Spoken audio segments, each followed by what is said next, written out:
So I'm making this video because I think something's actually worth looking at in the international news. And I'm actually making it, or taking it today, but I can't post it for like 5 days. So there could be a lot that goes on in the next 5 days, and if there is, I'll do updates. It's about this virus, this coronavirus that started in Wuhan, China, in a live animal market.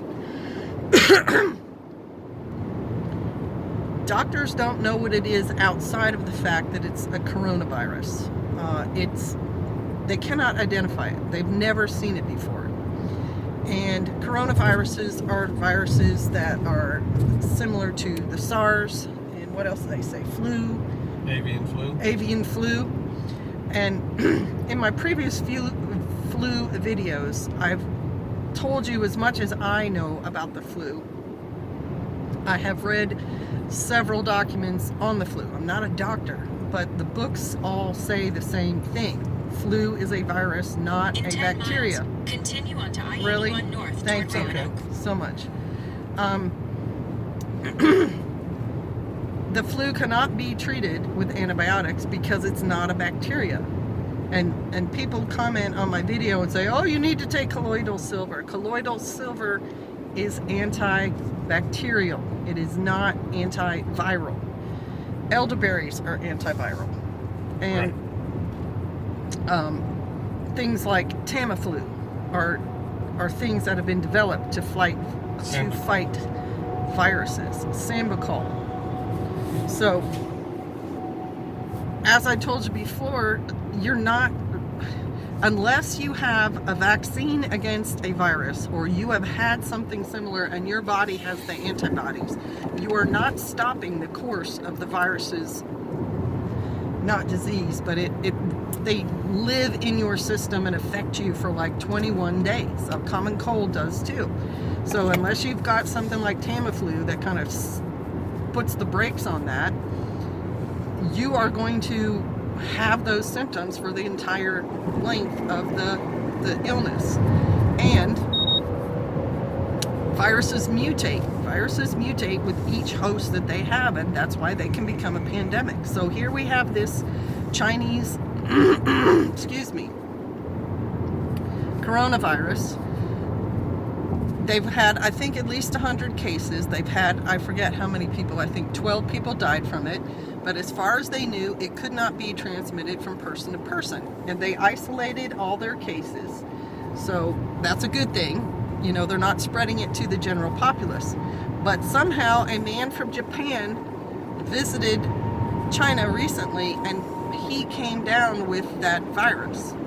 So he didn't go to a market. And he didn't go to the market in Wuhan. So he got it more than likely from another person. So that means it can be spread person to person. And not only that, he has taken it from China, where, you know, China's a huge country. Got it. The city of Wuhan has 11 million people. If it gets outside of the isolated areas, now it's going to get into the general populace of Wuhan. But you know, we don't know if other people in the populace have resistance to it. 100 people out of 11 million is not a lot of people. They don't know. But this now has changed the whole game because it has gone to another country. I thought they said it was in Thailand. They also said it was in Thailand. So now it's in 2 other countries. It changed the game because this is the first case where they think the person got it from a person. Before they always got it from wildlife. Right, but the point I'm trying to make is, it's like you have 3 petri, whatever dishes. It grew in the first dish. We didn't think it could go to the other dishes. Now it's in other dishes, and it could grow there. It can, if his was definitely caught from another person, he can now infect anybody. And again, we don't know. Maybe, you know, the Japanese have already had something similar enough that they have some resistance to it. We just don't know.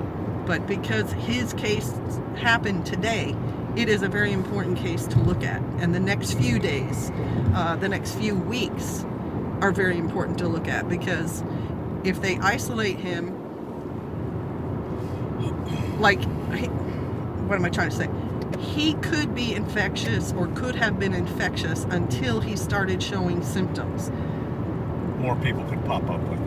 Exactly, because we had the flu and we were not symptomatic of the flu for at least a day before the fever came, and we infected people in our family in that day.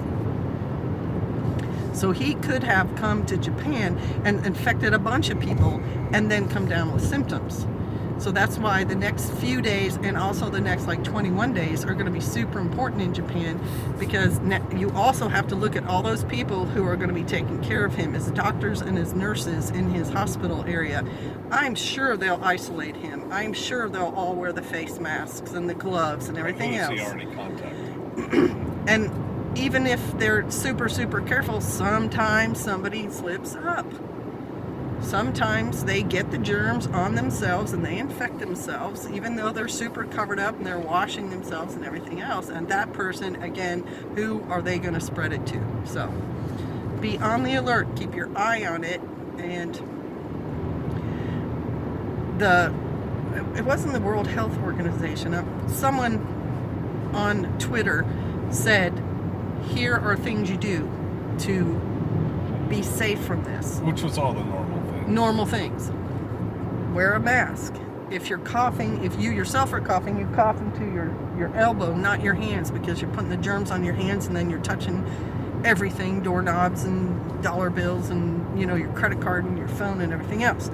So you cough into your elbow, wear a nose and mask if you're sick, and avoid sick people. Stay away from huge crowds of people. All right, keep your eye on it. Love you guys. Bless you. Shalom.